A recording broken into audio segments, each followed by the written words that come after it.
Here we are. I moved on to this one, the steering stop. I may enjoy using power tools, and I may not be all that wise, but I am inherently lazy.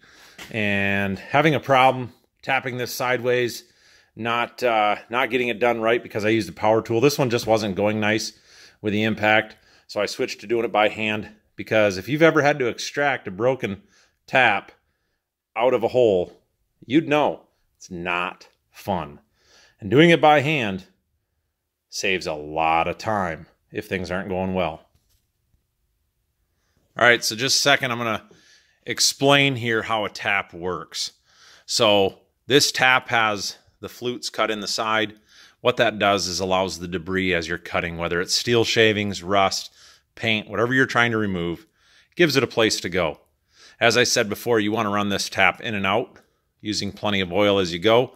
The thicker the better, because that thicker oil is gonna hold the crap you're trying to remove, the shavings, paint, whatever, as you go. Now, if you don't have a tap and die set, you can make your own, believe it or not. It's a hardened steel to cut this softer steel. And if you had to make your own, and I've done it, I'm not going to go through the time and actually show you, but what you can do is take a bolt with a proper thread pitch and take a cutoff wheel and cut notches, 4, 5, whatever, through the threads. You're just cutting the thread off. And what you're doing is creating the flute effect, like what you have there. So you could use a regular bolt. I wouldn't recommend using the bolt to hold anything on after that, because you've cut a number of the threads or section of the threads off.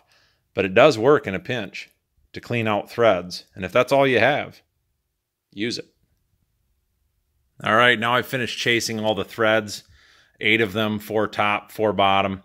You can see there's quite a bit of oily, rusty crud that came out. I'm actually not going to really wipe that out or spray that out of the threads right now, because that's going to keep my threads from rusting. That's an oily residue. I'm not assembling this right now. It's just going on the shelf until I do assemble it next week or so. So I actually will take a little bit of oil and wipe all this bare steel as well to protect it from rusting until I can assemble it. If it's going to be a really long time, I might take some heavier grease then and rub it all on there. But the oil will keep it from rusting for a short period of time quite well, and be a lot easier to remove. Quick spray it off with a little brake parts cleaner, and we'll remove that oily residue, wipe it with a rag, and assemble it up with some fresh grease. Threads on these bolts are quite good. They all started by hand very easily. I'm not going to go through the work of running a die on those, because they are in good shape. They came out really clean. So before I assemble it, I'll make sure I put some anti-seize on there. But I am going to put my new steering stop bolt in, which is here. All right, so now I've slobbered it with anti-seize under the nut. I even shoved a little bit down the hole. This isn't a restoration project. I'm really not painting it so it looks nice. In fact, I could care less what it looks like. I just don't like working on rusty stuff. I intend to keep this for quite some time. So using liberal amounts of anti-seize and some good paint when I put it together just makes it more pleasant to work on in the future.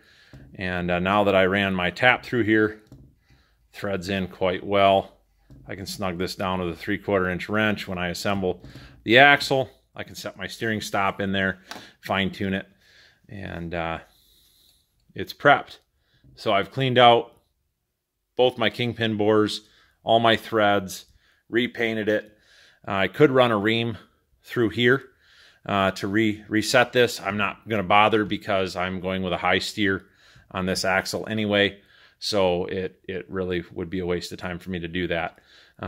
This is tapered for a ball joint, or tie rod rather, with a tapered shank. And make sure you have the right ream, that you don't just go to a hardware store, buy a ream, and run it through there.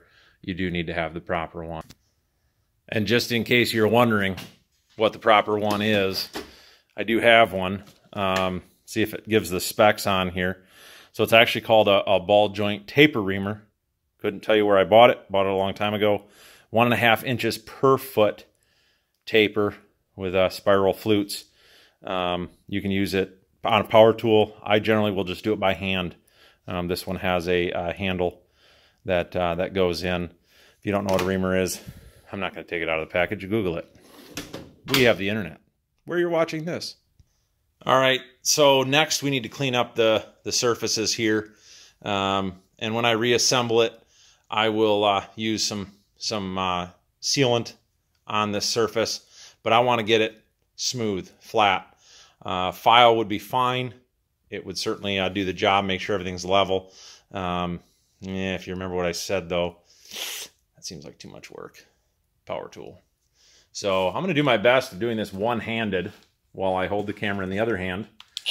Maybe not the smartest thing, but we're going to use this Whizzy wheel. The idea is not to grind. It's just to remove the paint.